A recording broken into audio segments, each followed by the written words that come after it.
This is Silky Smooth, the Sovereign Starseed, coming to you with another episode of the Crypto News. So, today is November 11th, 2017, and the price of Bitcoin is falling. It's falling dramatically. And the reason why is because there's a big fork that's happening currently within the cryptocurrency universe. And so, if you haven't already been seeing it in the news, if you haven't already been seeing it on your social media, this is something that's been happening where Bitcoin Cash was the result of a fork that happened a couple months ago. And so, as of just yesterday, there was like a whole bunch of news coming out about how the SegWit 2X fork is actually not going to go through due to a lack of consensus. So a lot of people are starting to find that, I guess like the humans of Earth are basically not able to come to a consensus on how they want to move the Bitcoin blockchain forward. So they have abandoned further development of the SegWit 2X protocol. The result of this is that transactions are going to be taking a lot longer to get through the Bitcoin network. So what that means is that when people are trying to send Bitcoin from one person to another person, if they're trying to send it any amount that's below $100 right now, the fees for sending that transaction are going to be so high due to the amount of transactions on the network right now. And so this was a problem that was foreseen a long time ago. Developers came together. They decided to make the blockchain a lot more robust in a way by allowing transactions to basically not need as much data to be confirmed on the blockchain network. And so they knew that this was going to be a problem as the adoption started to take over the planet. And so that's where the SegWit 2X whole idea came from. Now, just as of a couple days ago, the developers could not come to a consensus on the SegWit 2X. And so what this means for what I foresee is that there's going to be a lot of big cash that's going to start moving into the Bitcoin market. There's going to be a lot of new things that are going to start to stretch out over the horizon just because now we have seen that we have tried to move the Bitcoin blockchain into a certain direction and we failed at that because we weren't able to get a consensus. So making the transactions faster on the Bitcoin network right now is something that's difficult for us to solve. It's difficult for us to get in a consensus on, and that's why there's like a whole bunch of dumping going on with Bitcoin right now. I could say personally, when I was buying into Genesis mining yesterday, if my transaction fee was over $35, okay, and that's not the way that Bitcoin and cryptocurrencies were created to, that's not what they were created for, basically. And they were created so that way we could try to get money and funds to each other in a very fast and a very cheap way. So this is starting to become expensive, and what that resulted in was the Bitcoin Cash hard fork was created. Now, Bitcoin Cash, this is what's happening right now. The reason why I called this is why the will the real Bitcoin please stand up, because right now there's a lot of confusion over what's happening. And so a couple months ago with the fork from Bitcoin Cash, a lot of people are dumping their Bitcoin for Bitcoin Cash. And you can actually see that there's articles that are coming out right now. If you look all over the blockchain, a lot of people are not being able to get their Bitcoin transactions through just because there's so many of them hitting the network right now because everybody's trying to dump their Bitcoin into Bitcoin Cash. So bitsonline.com posted out this that there are now over 100,000 unconfirmed Bitcoin transactions. Basically, the number of unconfirmed Bitcoin transactions leapt to over 100,000 overnight as the pool of those waiting to be processed swelled to one of its largest ever sizes. Though today was a high volume day for BTC trading, it highlighted how the network struggles under stressful conditions. So basically, yeah, if you're waiting for a Bitcoin transaction to confirm right now, don't feel bad because there's literally over 100,000 transactions that are trying to get confirmed. So we're all in the same pool. I could say that I've already placed my order with Genesis Mining, but I have not had those funds. Those funds were sent and they were taken out of my wallet, but just as of about 30 minutes ago, all those funds were received back into my wallet from my Genesis order. I'm not concerned. I just have a feeling that what's happening right now is my wallet sent me back the money because it's not able to confirm the transaction, and it's been quite a while. So what I do know is that my contract with Genesis Mining is in, and I do have the invoice, but the transaction was not confirmed, and so the coins are being sent back to me.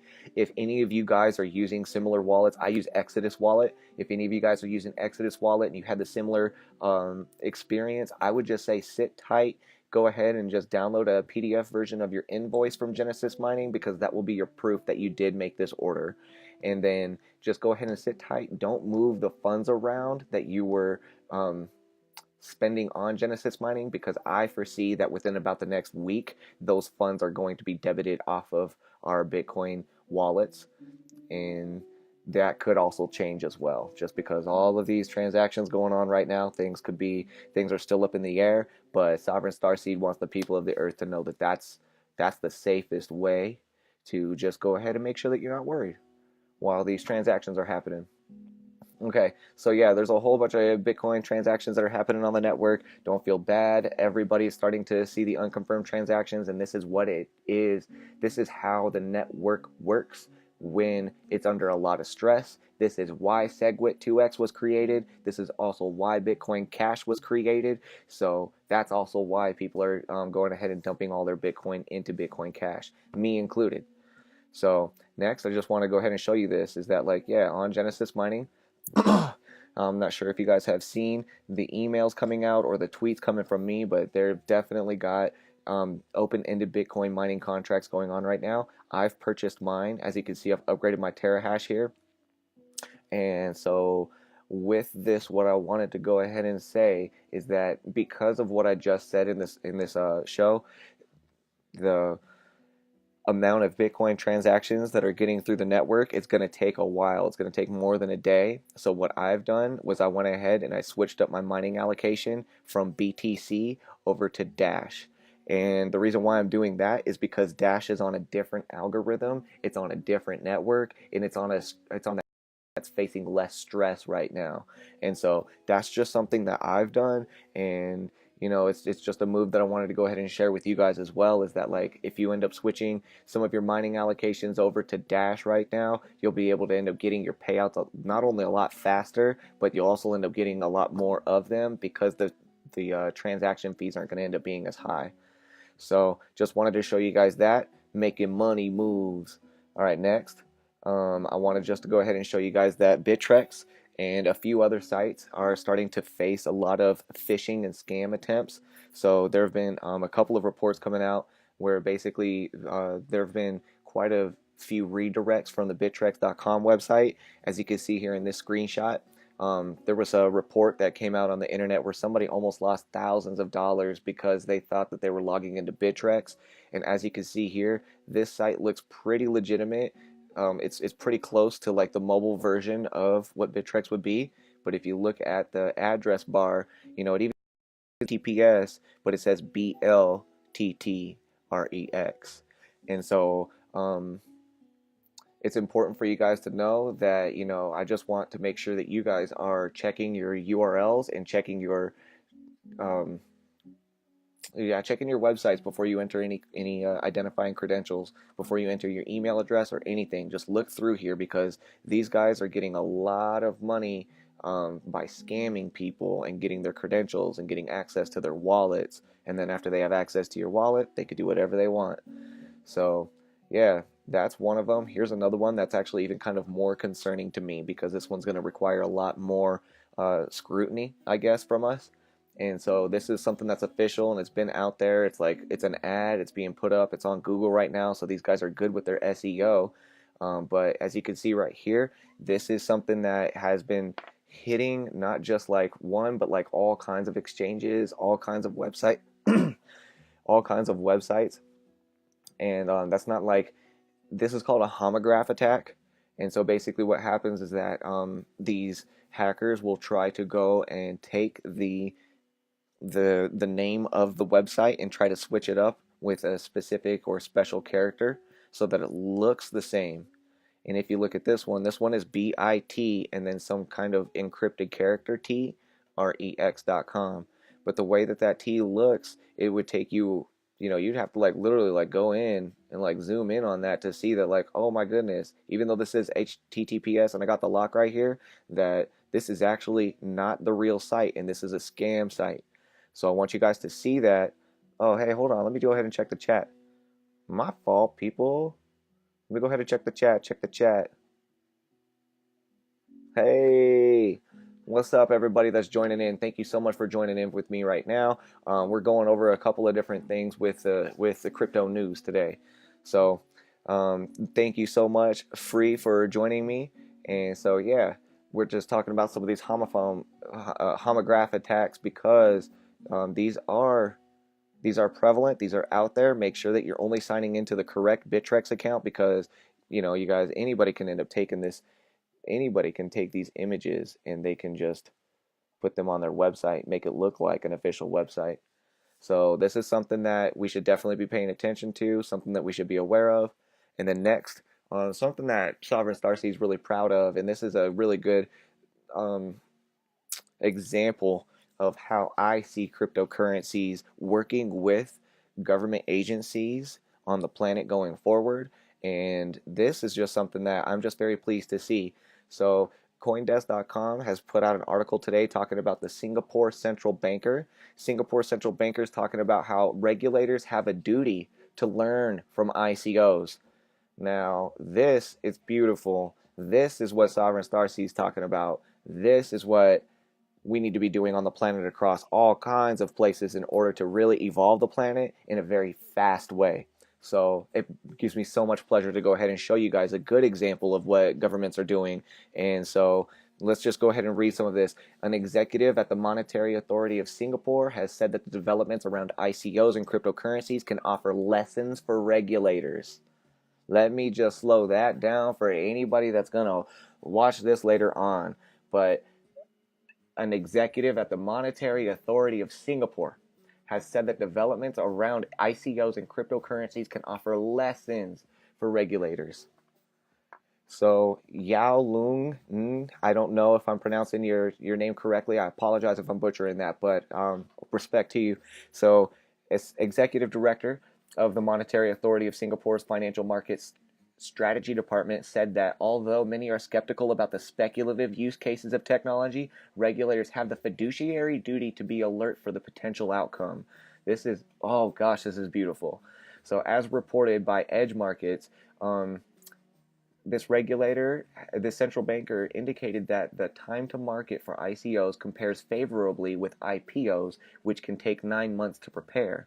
He said if the process of writing a white paper for an ICO and subsequently listing on an exchange could take a matter of days, then clearly it is something that we can learn from.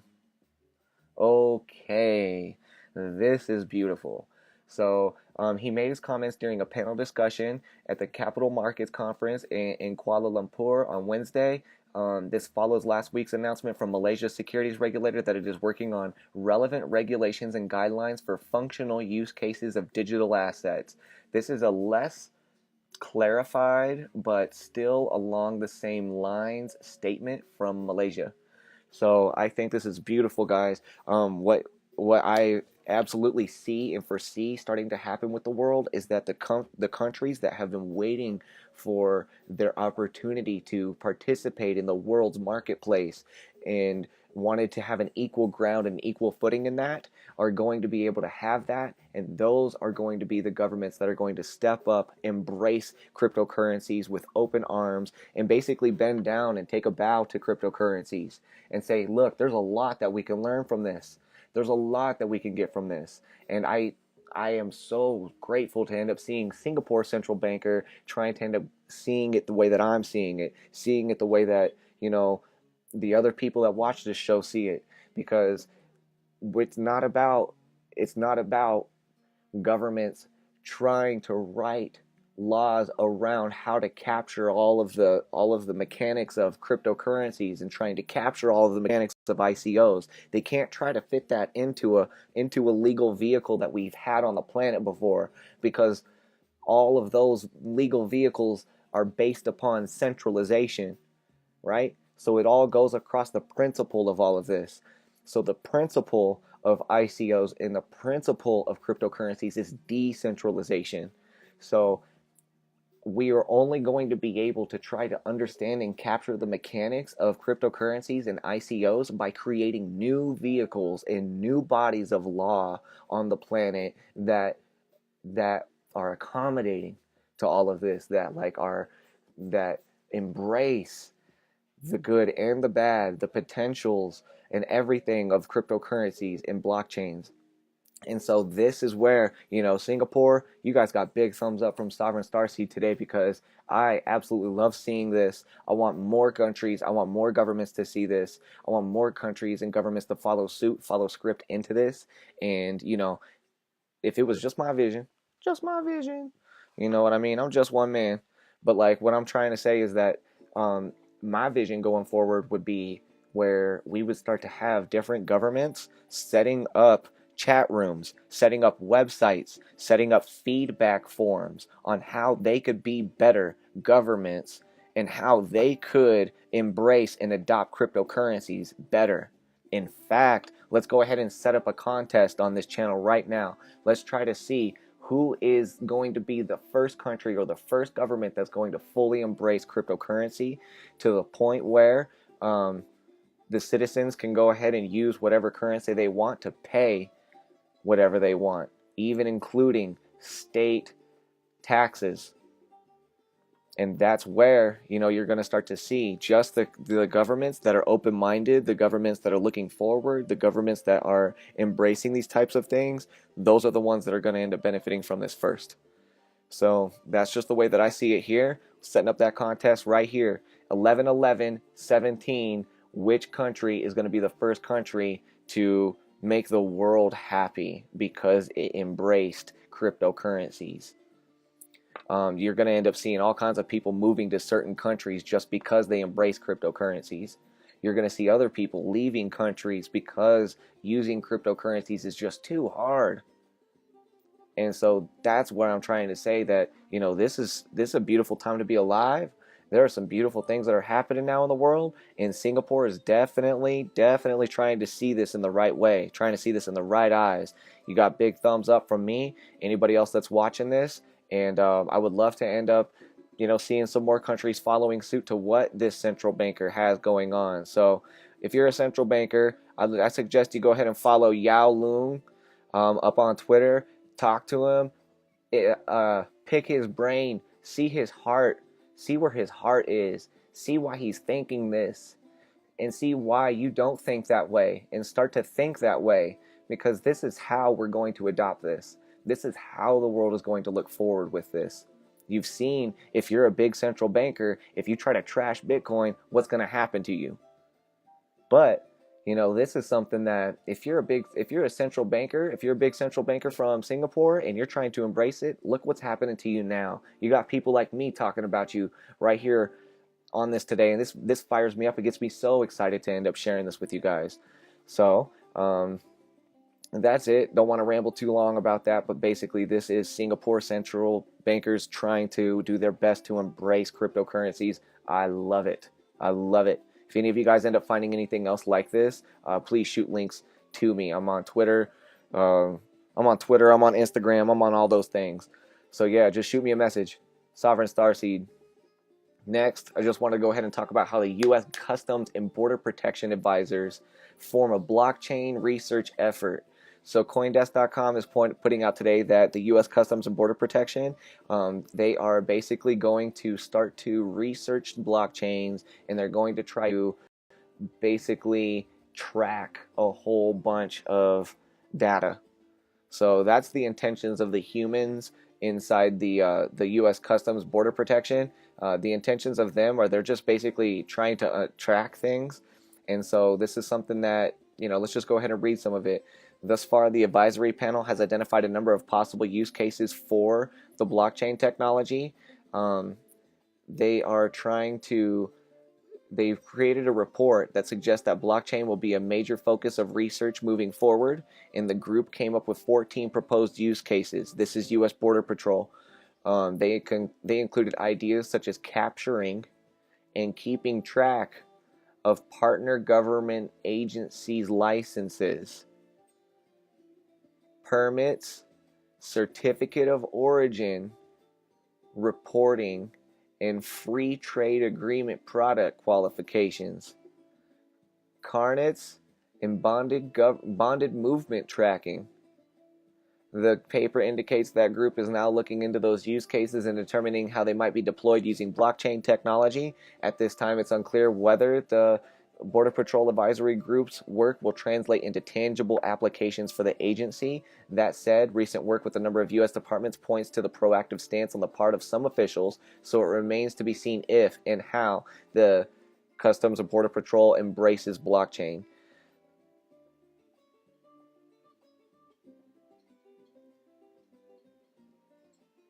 So basically, this is something that, just taking a look at it and comprehending it a little bit, is that it looks as though that there's a group out there that is trying to make themselves known by producing a report to the Border Patrol agency saying that, hey, if you guys use blockchain, you could track all of these things, including whenever anybody comes into the country, you can go ahead and have them scan their other countries' documents and licenses onto the U.S. Border Patrol blockchain, and that way you'll always be able to see it going forward. So that's the benefit that these guys are trying to spin towards these government agencies. What I would just say is think about it. Think about how everything in life is a double-edged sword. Think about the benefits that come with this, and think about the detriments that come to this. With that, I just wanted to go ahead and just to explain that, this is something that we're always upholding, and it's going to end up taking the humans of Earth on. It's going to be an amazing challenge for us to be able to use a blockchain at the border of a country in a way that's still safe, fair, and attractive to users. Because what I'll just say here is that it's going to be hard for people to want to come to America if a blockchain is being introduced at the border and they're going to have to scan all their documents to it. It's going to be less attractive for them to come here than to go to a country that doesn't do that, than to go to a country that allows you to come into the country, do what you need to do, leave the country, and you don't have to have everything on the blockchain. And so that's just something that is interesting, and I want you guys to go ahead and consider that. Do your own research, because that's the possibility, is that in the future we could be scanning all of our documents as we try to leave the country or enter the country into a blockchain. And also know that in the previous shows that I've shown on here, that there are blockchains that are being created that can be edited. And that's something that, in my opinion, if you're going to go for a blockchain, you shouldn't make it editable. If you're going to go for a blockchain and it can be edited, then there's no point in the blockchain. It's kind of like, I don't even have a good analogy for it right now because I just want to get on to the next one. But basically, just make sure that you guys are doing your own research with this. And next, I wanted to talk about CoinDesk is putting out an article about Bitcoin isn't going to solve the cannabis industry's problem. And basically, the cannabis industry is something that has been trying to make itself more mature in the past few years, but due to the slowness of the federal agencies in the US, there hasn't been a lot of movement there. And it has been recognized here in the US that a lot of people are able to use cannabis for medicinal benefits, and that is taking so long to be recognized by the highest officials in the country, the federal government, that a lot of the state governments have resorted to alternative measures in order to facilitate commerce, in order to allow their people to get the medicine that they need. And so a couple of those solutions that came about was a different type of blockchain. And so, I'll just say this here. One strategy that's been pushed for cannabis business is to take an existing digital currency and simply use it as a method of transacting business to avoid the need to rely on banks. That's great. This way, marijuana companies without bank accounts could eliminate the need to operate in cash, instead accepting payment directly from customers or other businesses in digital currency, although converting digital currency into dollars will still require a bank account. So another possible use of digital currencies would be to develop a new token. So Basically, there have been tokens that have been tried to be created, such as pot coin, dope coin, um, marijuana coin. These different coins have come out to try to help out with growers to facilitate like their business, and so that the people that need to get this medicine can get their medicine. Because when they start to dip over into the US jurisdiction and they dip over into US dollars, that's when things get all crazy and complex, and people just want to smoke. People just want to feel good. You know what I mean? They don't want to have to file 15, 20 papers in order for it to work. And that's why they ended up getting over here to creating these alternative currencies.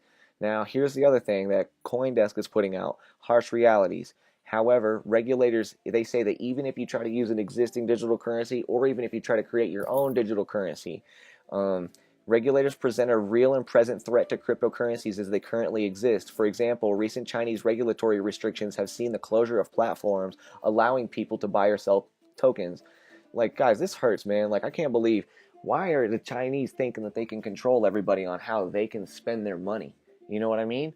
And over here, like, they think that we are able to end up controlling, they can control how we spend our money. So, like, this is just something that, gets me passionate here, because I want us to know that regulators never present a real and present threat to cryptocurrencies if we're holding them sovereignly, if we're holding them in an honorable fashion, if we're holding them in a neutral way to help the world. Regulators will probably stand back. What am I trying to say with all of this? I'm trying to say that, like, if we uphold cryptocurrencies in an honorable way, we will make regulators irrelevant. Do you know? You see what I mean? Like, if we're doing the right things with our money and we're being honest with it, which by default you have to because it's all tracked on the blockchain, then regulators are going to have to sit back and be like, "Phew, well, geez, Johnson, I guess I don't really need to regulate too much because it's already kind of auto-regulated. So it looks like I need to go and get a job. Looks like I need to go and do something now because the planet is changing. And the planet doesn't need me to sit here and try to regulate things all the time and tell everybody else how it should go."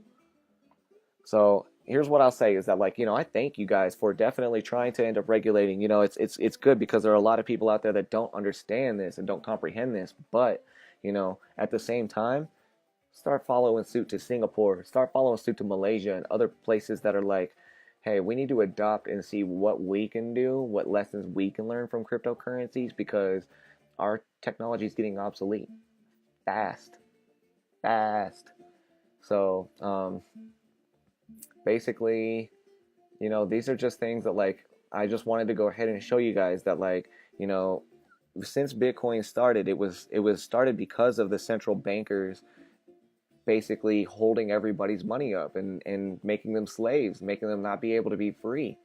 And so now we have a peer-to-peer currency, and we're able to end up conducting our business. Like, the world still needs to do its business. The world still needs to do things. And what I'll say is that, like, we can't be waiting on central bodies to end up trying to, like, gather all the data, make sense of all the data, put out get together and agree on what they're going to do about the data, then get somebody to write a paper on the data, then get somebody to forward that paper over to all the other government agencies to recognize the data, and then get all the government agencies to follow the script, follow suit, and then push that law down onto the people.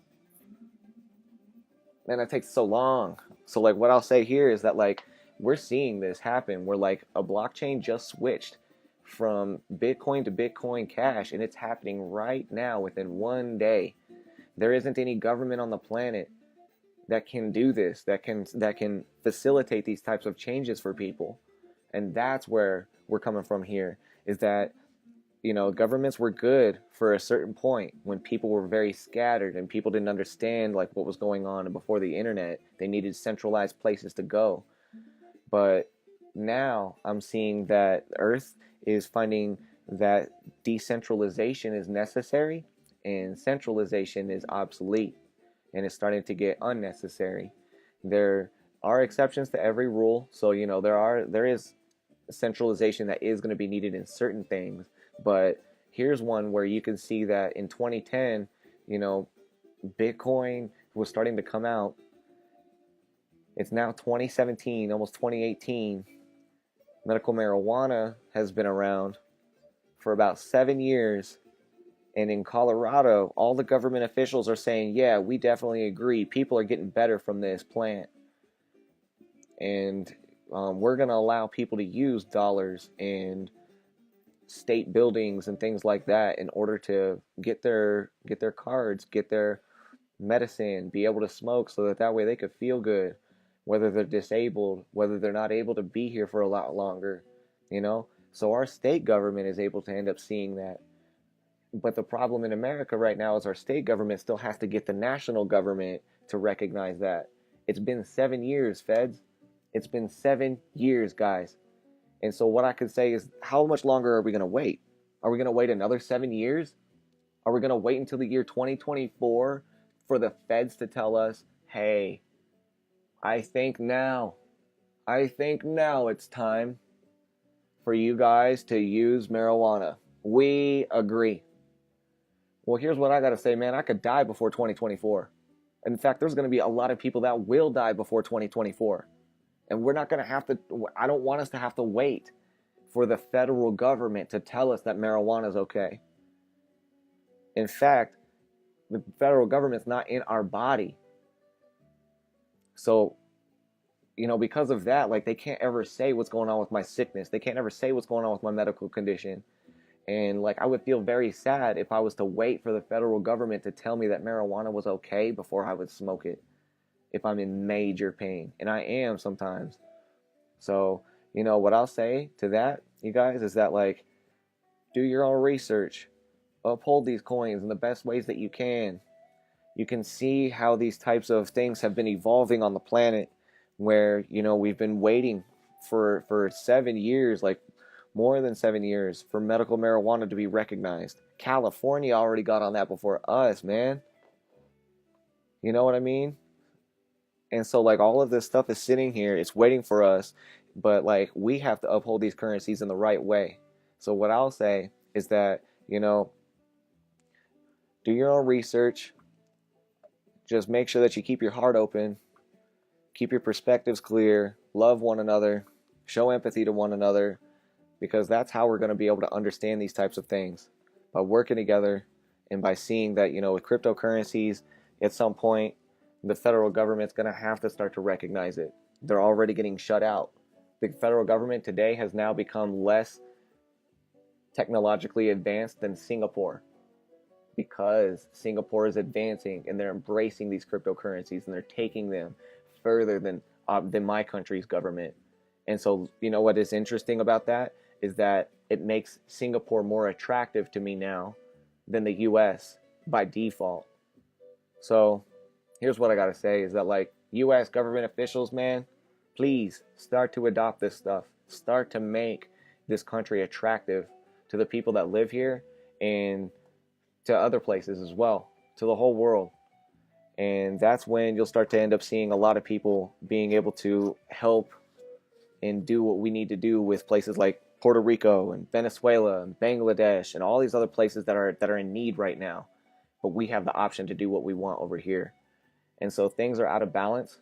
And that's just my basic message from here, is that things are out of balance. And the way to get them into balance is to start to embrace these cryptocurrencies that are on the planet and start to take lessons as much as you can. So grateful to see Singapore doing this, because Singapore is a student right now to the advancement of the planet.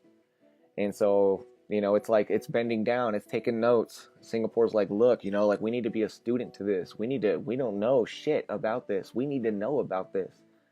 There are these ICOs and things that are blowing past us so fast that we will never catch up unless we stop what we're doing right now and go over and pay attention to that and take notes on it. And that's what they're doing. So anybody in Singapore, if you're a government official from that country or anything like that, if you want to end up looking and having discussions with me, definitely reach out to me. Reach out to anybody that's here. This is about open discussion. This is about trying to, yes, hey, let me just check the chat. Thank you, Shining Rays. You're very welcome for the crypto news. I'm so grateful to be able to share this with you guys because so many things are changing so fast that if you guys don't stay abreast of this knowledge, you'll fall underneath it. So, and Alhan, thank you so much. Yes, legalize it. That's right, man. Legalize it. Basically, here's what I'll have to say, is that you can, look, legalizing it is something that, I don't even know if it's attractive anymore because I'm smoking. You're probably smoking.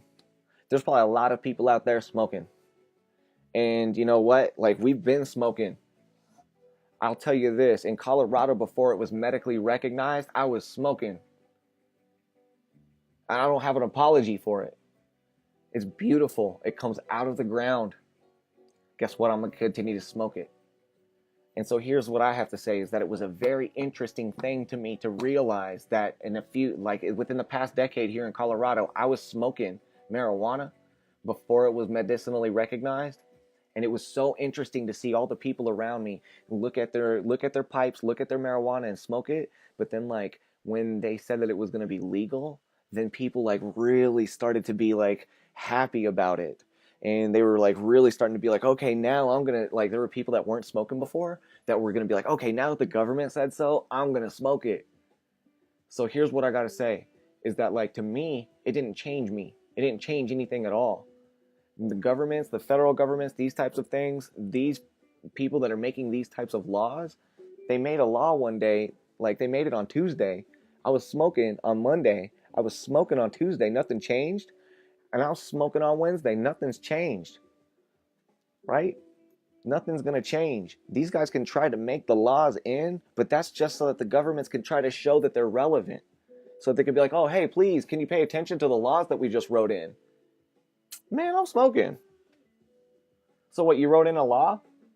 Cool. That's cool. But I'm smoking. It didn't really change me. So actually, let's go ahead and try to talk about laws and stuff like that that are going to change things, that are going to help things. So that's what I got to say is that, like, you know, if we're waiting for it to be legalized, let's not hold our breaths. Let's just enjoy life. There's this beautiful, beautiful, beautiful song. I wonder if we can even hear it right now. Actually, I'm going to play it on my phone. I'm going to play it on my phone so that way we can just listen to this. Right here. It's called Soja. Have you guys ever heard of it? Soja So High. We're just going to end off with this.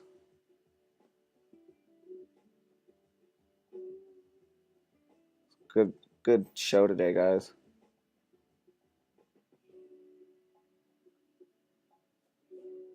I'm going to be trying to get some of the other chats and stuff up on the screen too, but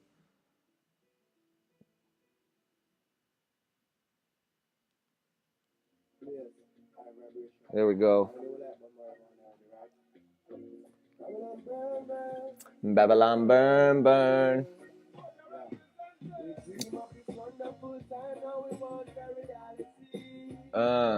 Where we can smoke marijuana every day with no apology. Right here, y'all.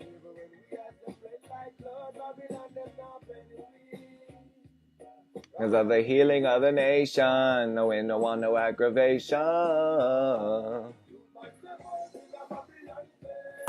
What's up, y'all? If you're watching this, you got a pipe, you want to celebrate, go ahead and get your pipes out. Load up a fat rip. We're going to smoke together right here, right now. Marijuana, we get so high, like birds in the sky we fly. Life is short, baby. Life is short. You need to enjoy it while you can. And this is beautiful. With the blaze every day. Give a fuck what Babylon man say. Man step up to the Babylon face. Split in the mouth when the chalice we ablaze. Smoke marijuana, we get so high. Like birds in the sky we fly.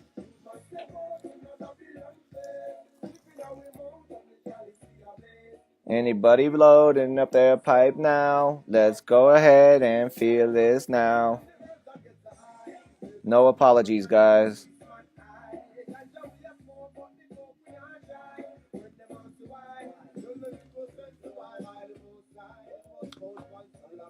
I feel blessed to be living in a city, or I'm sorry, in a state where this is medicinally recognized, and I'm able to end up. I'm able to go to stores and I'm able to pick up different strains that basically help out. Anybody wants to know? I've had several back injuries in the past, and I just want to put that picture back up of the buds. I've had some back injuries in the past, and so I've had some surgeries, and now it's resulted in a little bit of sciatica. So, it's my reality where I have to blaze in order to walk around sometimes, and all the currently recognized medications that the doctors could prescribe me, they make me bleed whenever I go to the bathroom. That I can't eat 30 minutes before or 30 minutes after.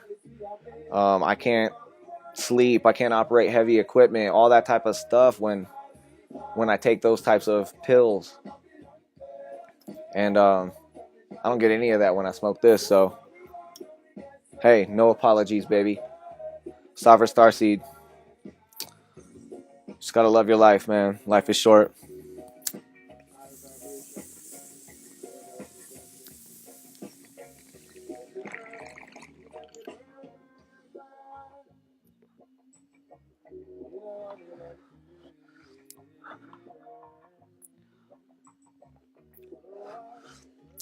All right, guys. Thank you so much for watching this episode of Sovereign Starseed. Thank you so much for listening to the crypto news. I'll be back tomorrow with some more crypto news.